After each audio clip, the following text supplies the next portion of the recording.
Martes 10 de maio de 2022. Inés é unha aburrida. Eu era das que pensaba iso de que cada pau aguante a súa vela. Se Inés era unha pestada, a min que me importaban a min os melodramas lacrimóxenos alleos? Non era que fose eu tan mala persoa, non.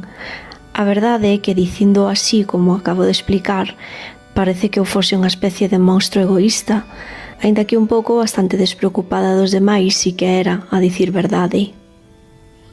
Pero que curiosa a vida que dun momento a outro pode converter a unha noutra combatedora invisible. Hai que vivilo para sentilo. Vivir as murmuracións en voz baixa por detrás dun que tanto firen. Os insultos que escoitas apertando os dentes e cravando as unllas na man. Ou que les no encerado, escritos con xiz, antes de entrar o profesor, e que sabes que van dirixidos a ti. A quen senón? As risiñas, o finxir cada día que estás xordo e cego, vivir a guerra en solitario, os comentarios das raíñas de corazóns, o medo a decepcionar aos pais, a incomprensión, os beliscos fortes que doen na pel, sí, pero sobre todo no espírito. Vivir as palabras tan difíciles, imposibles de esquecer. Cousas que che din e que ti crees porque sabes que sempre hai algo de real e de verdade no que din. Vivir as pintadas no estoxo novo dos lápis ou na goma de borrar. E tamén as gomas de mascar no pelo. As fotos roubadas, estúpidos.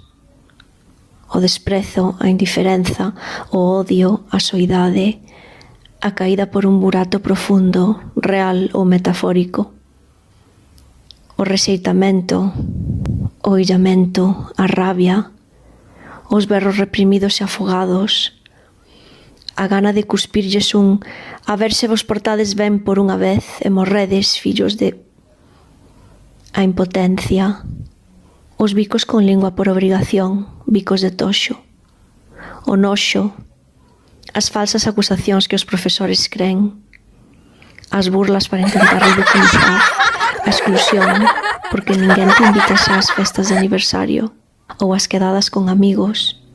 Que amigos? Como que amigos? Como se pode preguntar iso? En que cabeza cabe? Si, home, eses amigos que non ven, nin oen, nin saben nada, que fan como que non existes. A coacción, a manipulación a través das redes sociais, a ameaza, os castigos, o medo, os desexos de ser ignorado para non ser insultado, os desexos de que chegue a noite, as noites sen dormir e dando plans de liberación, ou eles ou eu, o longo camiño escuro, o camiñar coa cabeza agacha. Ninguén que che diga, non te preocupes, sempre podes sentar ao meu lado. Os sufrimentos en que ninguén o vexa ou queira ver, a dor, o noxo dun mesmo, o lavar os dentes e secar o pelo ás escuras para non ter que ver unha imaxe que detesta, que aborrece, que odia cada día con máis forza, a imaxe de si mesmo no espello. Vivir ou quedar dormido chorando polas noites, enchendo a saba ou a manga do pixama de mocos. Vivir a ansiedade e a depresión.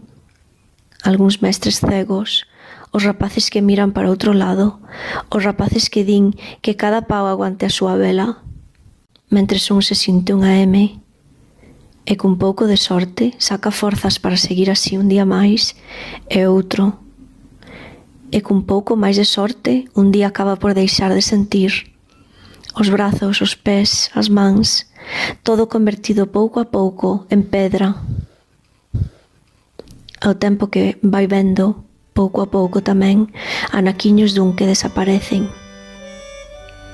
Sinte que xa non é humano e non ten nada dentro de si que ría, nin que chore. E cun pouco máis de sorte aínda, todo pasa co tempo, todo acaba, e aínda que quedan cicatrices e sinais, a ferida xa cerrou, e podes facerlles un corte de mangas a todos os que te fixeron sufrir. Mais, sen esa sorte, chega un día no que a cabeza se enche de ideas moi negras e un pode sentir que non vale nada, ou menos que nada aínda, e que xa non ten sentido vivir, nin ten dereito á vida. Hai no que vivir para sentilo,